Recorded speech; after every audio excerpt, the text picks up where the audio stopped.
Hello everyone. तो आज हम शुरू करने वाले हैं हिंदी पेडागोजी का क्लास 4th। ये आपका लास्ट क्लास होने वाला है। इसके बाद हम प्रैक्टिस सेट्स करेंगे। इससे पहले मैं 3 क्लासेस और भी अपलोड कर चुका हूँ। अगर आप पहली बार आएँ या ये वीडियो पहली बार देख रहे हैं तो इससे पहले प्लेलिस्ट में जाके 3 वीडियो और पड़े हुए हैं, वो भी आप ज़रूर देख लें। और वीडियो को आप एंड तक देखिएगा, क्योंकि अगर आप एंड तक वीडियो को नहीं देखोगे तो इसमें आपका ही लॉस है। तो बिना टाइम वेस्ट करते हुए शुरू करते हैं हम अपना आज का वीडियो। तो देखिए, हिंदी पेडागोजी में एक सेक्शन भाषाई विकार का आता है। भाषाई विकार का मतलब है लैंग्वेज डिसेबिलिटीज़। सारे बच्चे एक जैसे नहीं होते हैं, सभी को पता है। सभी में इंडिविजुअल डिफरेंसेस पाए जाते हैं। कोई बच्चा स्पोर्ट्स में अच्छा होता है, कोई बच्चा पढ़ाई में बहुत अच्छा होता है। तो चलिए बात कर लेते हैं भाषाई विकारों की। पहला है हमारा डिसलेक्सिया। ध्यान से पढ़िएगा, बहुत अच्छे से आपको समझ में आने वाला है। डिसलेक्सिया क्या होता है? पठन अक्षमता होती है, मतलब बच्चे को रीड करने में दिक्कत होती है। फॉर एग्जांपल हम ले लेते हैं, अगर बच्चा कोई चीज़ पढ़ रहा है, वहाँ पे सा को अगर वो वॉस पढ़ता है, सौ को अगर वो वॉस पढ़ता है, तो इसका मतलब है बच्चे को डिसलेक्सिया है। ठीक है, नेक्स्ट पे चलते हैं dysgraphia.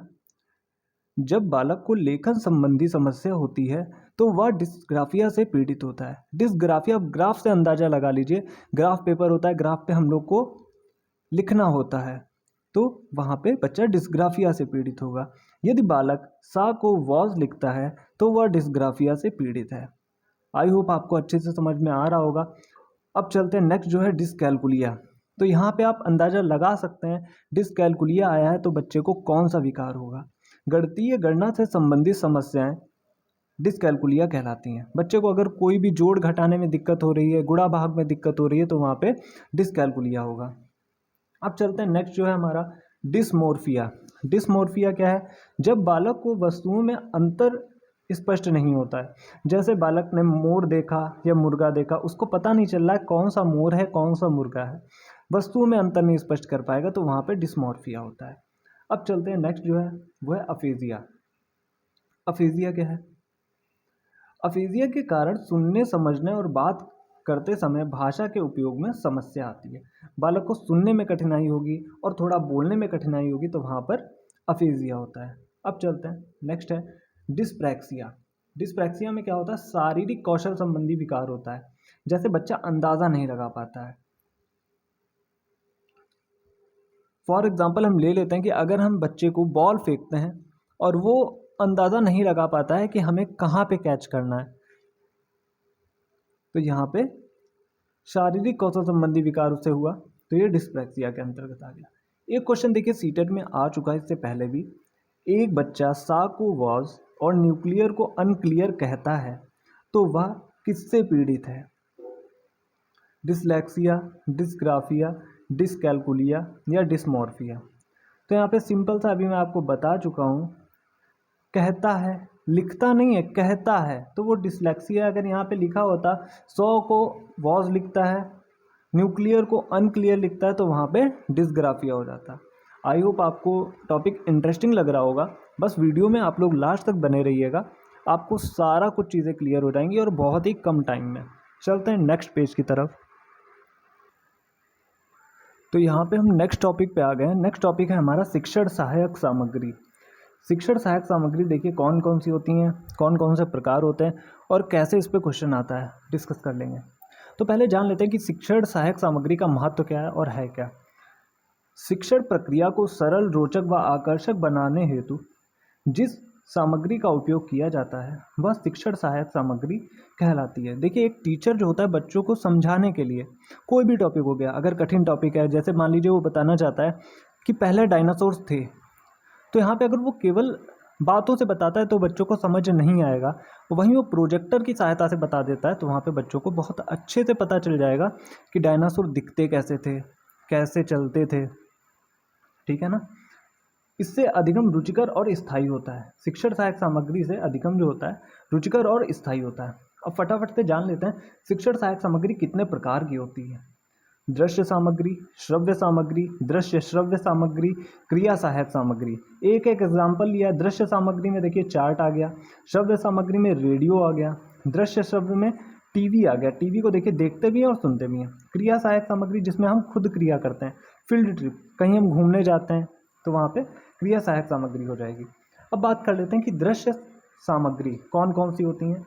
श्यामपट्ट, flannel board. Flannel board एक ऐसा बोर्ड होता है जिसपे बहुत सारी जानकारियाँ इकट्ठा की जाती हैं। जैसे कि आप कभी कॉलेज में जाते होंगे, स्कूल में जाते होंगे, एक बोर्ड होता है जिसपे बहुत सारे छोटे छोटे नोटिस लगे होते हैं पिन की सहायता से, तो वहाँ पे उसे कहते हैं फ्लैनल बोर्ड। पत्र पत्रिका, फिल्म स्ट्रिप, तो ये हो गई दृश्य सहायक सामग्री। तो इन्हें ध्यान से देख लीजिए क्योंकि एग्जाम में बहुत ज़्यादा कन्फ्यूज़न हो जाता है कि दृश्य कौन सी है, श्रव्य कौन सी है। अब श्रव्य पे आ जाते हैं। श्रव्य देखिए, ग्रामोफोन, लिंग्वाफोन, भाषा प्रयोगशाला और रेडियो। ठीक है, ग्रामोफोन का उपयोग भी श्रव्य में होता है। लिंग्वाफोन ये भी श्रव्य में आता है। भाषा प्रयोगशाला क्या होती है? भाषा प्रयोगशाला देखिए एक ऐसी प्रयोगशाला होती है जहाँ पे बहुत सारे बच्चों को एकत्रित किया जाता है, ऐसे बच्चे जिन्हें बोलने में कठिनाई होती है। ठीक है, मान लीजिए बहुत सारे बच्चे होते हैं रथ को लथ बोलते हैं, तो उनके इन विकारों को सही करने के लिए भाषा प्रयोगशाला का प्रयोग किया जाता है। श्रव्य दृश्य सामग्री में देखिए क्या क्या आती हैं। टीवी, कंप्यूटर, नाटक, चलचित्र और कठपुतली। नाटक कैसे हो गया? इसे हम देखते भी हैं और नाटक में जितने पात्र होते हैं उनकी हम आवाज़ें भी सुनते हैं। चलचित्र में भी श्रव्य और दृश्य दोनों हैं। कठपुतली में भी श्रव्य और दृश्य दोनों है। क्रिया सहायक सामग्री, किसी ऐतिहासिक संग्रहालय, उद्यान का भ्रमण करना, ये क्रिया सहायक सामग्री हो गई। अब बात कर लेते हैं, एक बहुत ही इंपॉर्टेंट टॉपिक है और बहुत ज़्यादा कंफ्यूज करता है बच्चों को। मापन, मूल्यांकन और आकलन, ये चीज़ें हैं क्या? मूल्यांकन को इंग्लिश में कहते हैं इवैल्यूएशन।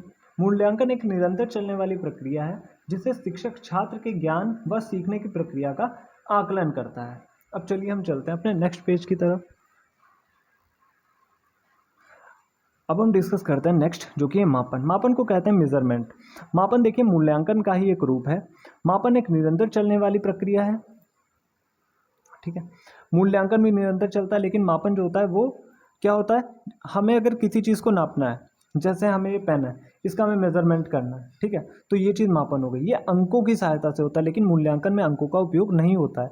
बस फर्क इतना होता है कि मूल्यांकन बहुत ही व्यापक है और मापन जो है वो संकीर्ण है। आकलन की बात कर लेते हैं। आकलन में यह देखते हैं कि बच्चा कैसे सीखता है। आकलन में लगातार टीचर ये देखता है कि बच्चा कैसे सीखता है। और एक बहुत ही इंपॉर्टेंट नोट है, यहाँ से आपको बहुत सारी चीज़ें समझ में आ जाएगी कि सब कुछ इंटर रिलेटेड होता है।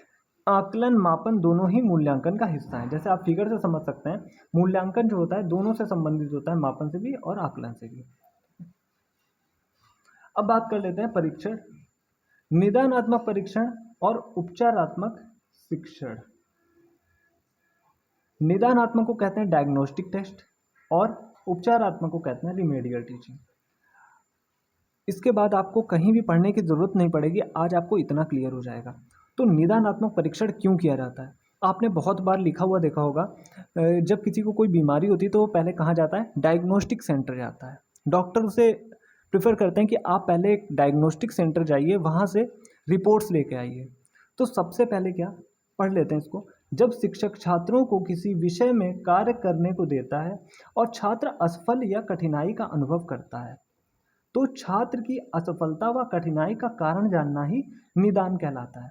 अब ऐसे हम खुद को ले लेते हैं कि जब हम बीमार होते हैं तो सबसे पहले हम कहाँ जाते हैं? डॉक्टर के पास। तो डॉक्टर कहाँ भेजता है? डायग्नोस्टिक सेंटर पे। तो उस कारण का पता लगाता है डायग्नोस्टिक सेंटर पे, जो होता है उस कारण का पता चलता है जिसके कारण हमें बीमारी हो रही है या फिर हमें ये सारी कमियां हमारे शरीर में आ रही हैं। उसके बाद किया जाता है हमारा उपचार। तो वही बालक के केस में भी यही होता है। जब बालक किसी भी चीज़ में असफलता, कठिनाई महसूस करता है तो क्या होता है? फिर उसके बाद टीचर पता लगाता है कि इसका कारण क्या है। इसके बाद है उपचारात्मक शिक्षण। जब शिक्षक बच्चों की कमियों को दूर करके दोबारा से शिक्षण करवाता है तो वह उपचारात्मक शिक्षण कहलाता है। तो पहले कमियों को दूर करने के लिए उपचारात्मक शिक्षण होता है। अब बात कर लेते हैं, ये बहुत ही इंपॉर्टेंट लाइन है, बच्चे बहुत कंफ्यूजिंग होते हैं कि पहले निदान होता है कि पहले उपचार होता है। पहले जब कारण जानोगे तभी तो उपचार करोगे, निदान के बाद उपचार किया जाता है। आई होप आपको अच्छे से ये चीज़ें क्लियर हो गई होंगी। अब चलते हैं नेक्स्ट पेज की तरफ। अब बात करने वाले हैं कौशल की। तो कौशल देखिए 4 होते हैं, मैं पिछली भी वीडियोज़ में बहुत बार बता चुका हूँ। सुनना, बोलना, पढ़ना और लिखना। इनकी एक शॉर्ट ट्रिक होती है,